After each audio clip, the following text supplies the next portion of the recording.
Bismillahirrahmanirrahim. Alhamdulillahirabbil alamin. Wassalatu wassalamu ala asyrafil anbiya'i wal mursalin sayyidina wa maulana Muhammadin wa ala alihi wa sahbihi wa sallim ajma'in. Asyhadu an la ilaha illallah wahdahu la syarika lah wa asyhadu anna Muhammadan abduhu wa rasuluhu la nabiyya ba'dah. Allahumma salli wa sallim wa barik ala sayyidina Muhammad wa ala ali sayyidina Muhammad. Assalamu alayka ya Habiballah. Qala Allah Ta'ala fil Qur'anil Karim, a'udzu billahi minasy syaithanir rajim. Bismillahirrahmanirrahim. Ya ayyuhalladzina amanu taqullaha haqqa tuqatih wa la tamutunna illa wa antum muslimun. Usikum wa nafsi bitaqwallah faqad fazal muttaqun. Ma'asyiral muslimin, jemaah salat Jumat yang insyaallah dimuliakan Allah Subhanahu wa taala. Khatib tidak pernah bosan dan jemu mengajak kita semua, mari senantiasa kita tingkatkan kualitas keimanan dan ketakwaan kita kepada Allah dengan cara maksimalkan seluruh tenaga, pikiran dan harta kita senantiasa untuk mengerjakan apa-apa yang diperintahkan oleh Allah dan berusaha sekuat tenaga kita menjauhi apa-apa yang dilarang oleh Allah Subhanahu wa taala. Sesungguhnya di dalam Al-Qur'an juga Allah pesankan kepada kita orang-orang beriman, wa tazawwadu, persiapkan bekalmu, fa inna khairaz zadi taqwa, sebaik-baik bekal itu adalah pulang besok menghadap Allah membawa ketakwaan, rasa takut yang dinilai oleh Allah Subhanahu wa taala. Takwa inilah yang bisa besok membuat kita mulia, saudara hadirin. Itu yang menjamin juga Allah di dalam Al-Qur'an surah Al-Hujurat, inna akramakum indallahi atqakum. Sesungguhnya di sisi Allah, di antara kita semua manusia ini yang paling mulia, atqakum, siapa di antara kita ini yang paling takwa, yang paling takut kepada Allah Subhanahu wa taala. Maka hari ini saudara hadirin yang dimuliakan Allah, 20 Zulqa'dah 1444 Hijriah, kita insya Allah 10 hari lagi akan ditinggalkan yang disebut salah satu Arba'atul Hurum, salah satu bulan yang dimuliakan oleh Allah Subhanahu wa taala. Kita akan memasuki bulan mulia yang kedua yang bernama dengan bulan Zulhijjah, atau dalam hitungan bulan ini masuk bulan yang ke-12. Oleh karena itu saudara hadirin, di awal bulan Zulhijjah guru-guru kita sudah mengingatkan apa yang mestinya kita lakukan sebagaimana petunjuk di dalam Al-Qur'an, fala tazlimu fihinna anfusakum. Kalau sudah masuk bulan-bulan haram, bulan-bulan yang dimuliakan Allah ini, jangan kamu menzolimi diri kamu, kata Allah. Dalam tafsir itu disebutkan makna menzolimi itu jangan lagi masuk bulan haram masih tetap melakukan dosa ataupun maksiat, baik yang berkaitan terhadap diri kita ataupun yang berkaitan dosa kepada antara sesama kita manusia, terlebih-lebih dosa kita kepada Allah Subhanahu wa taala.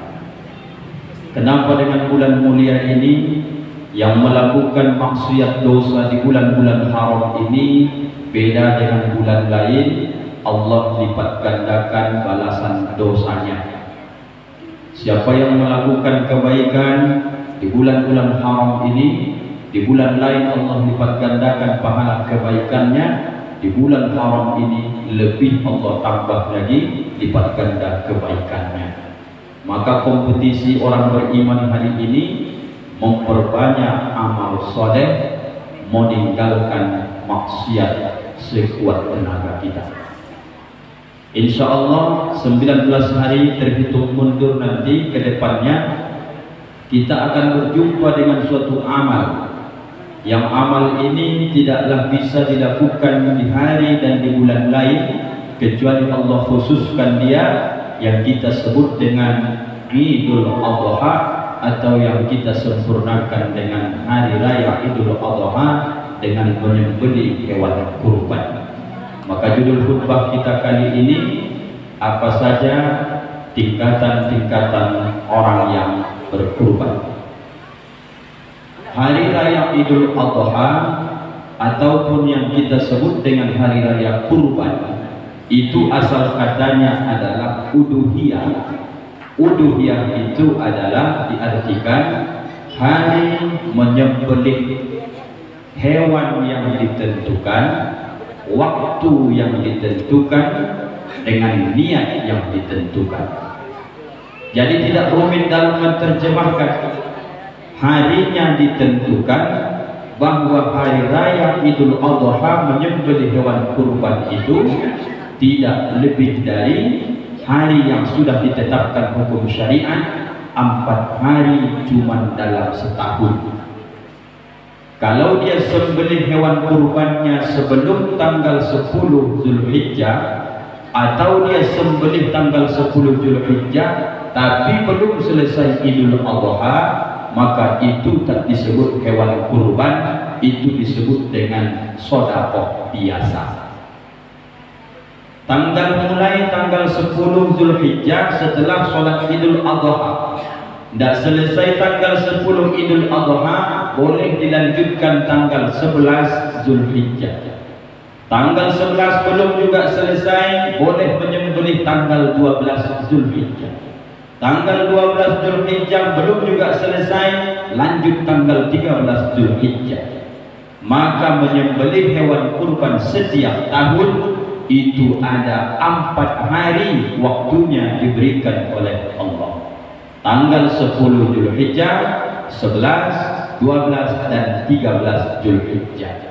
Siapa yang menyembelih sebelumnya atau dia menyembelih sesudahnya, sesudah tanggal 13 setelah terbenam matahari, maka itu tak dianggap lagi menjadi kurban, tapi dianggap sebagai sedekah biasa.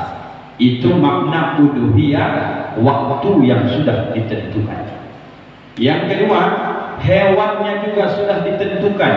Tak semua hewan ini biarpun halal dimakan bisa dikurbankan. Maka hewan jenisnya hanya 3 saja. Yang pertama yang paling afdal, itu yang ditafsirkan para ulama tafsir dalam mencapai kesempurnaan dari kita berkurban. Wanhar dalam surah Al-Kautsar itu bukanlah satu arti berkorban saja. Wanhar itu ada juga pengertiannya adalah dengan unta. Maka kurban yang paling afdal itu adalah dengan unta, saudara hadirin yang dimuliakan Allah. Di tempat kita tak ada unta, di bawahnya boleh berkurban dengan yang sejenis sapi, lembu dan kiasnya kerbau. Tak ada juga dapat sapi, lembu, kerbau. Di bawahnya ada yang disebut kalau zaman Nabi adalah domba, di tempat kita adalah kambing. Kambingnya jenis biri-biri ada, dan kambingnya juga jenis yang lurus bulunya atau kambing kacang juga boleh. Maka umurnya pun ditentukan oleh syariat. Bagaimana dengan umurnya? Umur unta itu harus sempurna 5 tahun. Kalau lembu, sapi dan juga kerbau itu harus sempurna umurnya 2 tahun.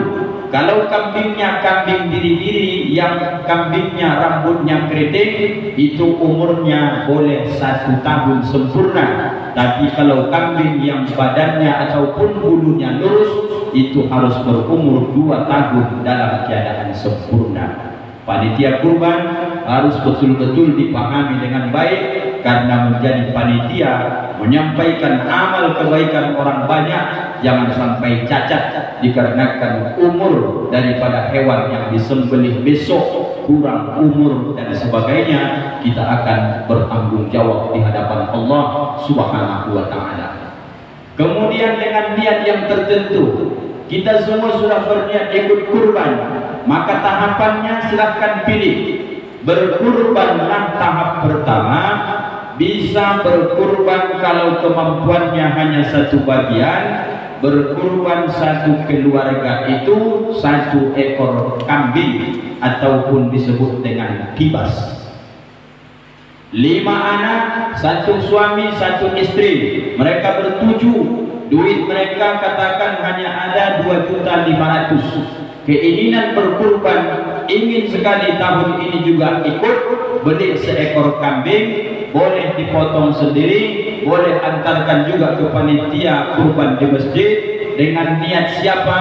Niatkan atas nama kepala keluarga. Itulah yang ditafsir disebut dengan sunnah kifayah. 1 orang yang berkurban dari keluarga atas nama kepala keluarga, pahalanya semua dapat, biar berkurbannya 1. Karena kemampuannya baru sebatas itu, saudara hadirin. Pernahkah itu dilakukan Nabi? Pernah. Nabi menyembelih seekor kibas, maka bunyi hadisnya, Allahumma ya Allah, ini kurban Muhammad wa ali Muhammad, dan untuk keluarga Muhammad. Kambingnya 1, kibasnya 1, tapi niatnya untuk diri beliau dan juga untuk keluarga beliau. Itu cara berkurban level 1, saudara yang dimuliakan Allah. Yang kedua, itu yang kita bentuknya dalam keadaan berkelompok. Karena tak bisa membeli 1 ekor sapi, maka kita punya duit 5 juta. Ikut yang sudah disediakan panitia kurban. Daftarkan 2 orang, daftarkan 3 orang. Ini juga jumpa hadisnya.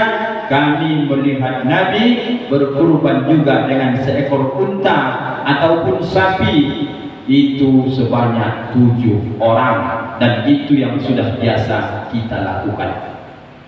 Bagaimana juga cara berkurban yang paling sempurna, paling mulia?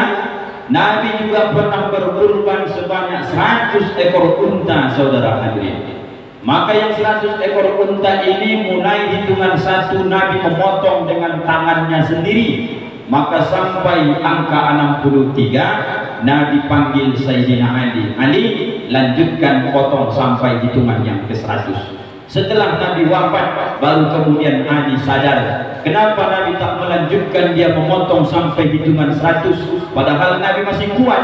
Rupanya itu isyarat umur Nabi yang kita cintai ini, dari potongan hewan kurbannya dia hanya berumur 63 tahun, saudara yang dimuliakan Allah. Apa maknanya?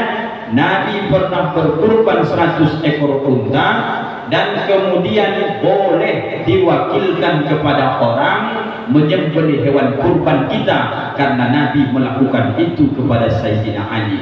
Kurbannya yang punya Rasulullah, yang memotong itu juga Sayyidina Ali. Maka sekali lagi, hukum berkurban mewakilkan dipotongkan kepada dia boleh, sah, dan itu pernah dilakukan Nabi kita Muhammad sallallahu alaihi wasallam. Apa maknanya? Cara berkurban bagi kita yang luas rezekinya, jangan berkurban 1 keluarga hanya seekor kambing. Tak usah lagi ikut berkurban yang ikut kelompok 7 orang 1 ekor sapi. Kalau duit kita ada, contoh yang dibuat Nabi, beli 1 ekor sapi untuk 1 orang.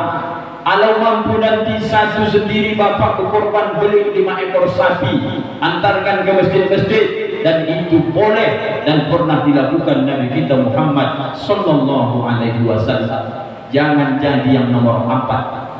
Berkorban 1 dari keluarga tak ada, ikut pun kelompok di masjid tak ikut, nanti 1 dirinya pun tak membeli seekor sapi, kemudian nomor 4 dia sudah tak berkurban, tapi dia juga tak pernah terniat untuk ikut kurban, dan malah dia menghalang-halangi orang yang mau ikut kurban. Nomor 4 tak baik, tak bagus. Kalau seandainya duit tak ada, tak mampu berkurban, maka lebih bagus diam saja, itu lebih aman. Semoga kita semua dijaga oleh Allah Subhanahu wa ta'ala. Terakhir, apa yang kita maksudkan supaya kita berkurban yang kita ingin? Pertama, bayangkan saudara hadirin, dalam setahun ada yang disebut dengan zakat mal. Dalam setahun ada yang disebut dengan zakat fitrah. Zakat mal membersihkan harta kita. Zakat fitrah mensucikan jiwa kita. Kalau disebut dengan kurban, maka inilah saatnya kita cara bersyukur terhadap nikmat-nikmat pemberian Allah.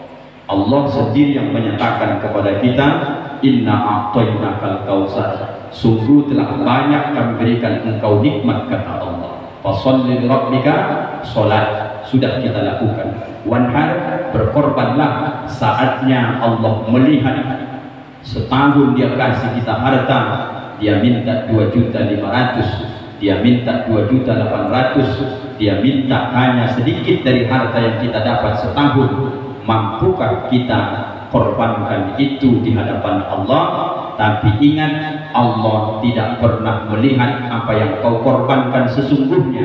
Yang Allah lihat adalah ketakwaan dalam hatimu, sungguh-sungguh atau tidak. Berkorbanlah dengan mencapai ridho Allah Subhanahu wa ta'ala. Terakhir, orang yang berkurban besok, sebelum darah kurbannya jatuh ke tanah, duluan ampunan Allah datang kepada mereka. Dan ada yang kita lihat di dunia ini tak berharga, besok itu di hadapan Allah sangat berharga. Apa itu?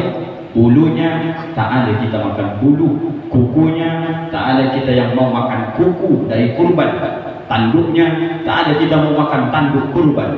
Tapi yang kau lihat hari ini itu tak berharga, besok di hari kiamat itu semua akan Allah datangkan. Padahal di dunia tak berharga, sekecil itu pun dihargai Allah Subhanahu wa ta'ala. Apalagi dagingnya, apalagi darahnya, tulang belulangnya, dia besok mungkin akan tegak menolong kita di hadapan Allah Subhanahu wa ta'ala. Saudaraku, silahkan pasang niat. Masih ada 19 hari lagi. Yang belum daftar kurban, mendaftarlah. Yang belum ada niat sama sekali, berniatlah sesuai dengan kemampuan kita masing-masing. Bersama kita di dunia ini, moga-moga besok sama-sama pula kita masuk surga bersama Nabi kita Muhammad sallallahu alaihi wasallam. Mudah-mudahan bermanfaat. Wantabiru ya ulil absar.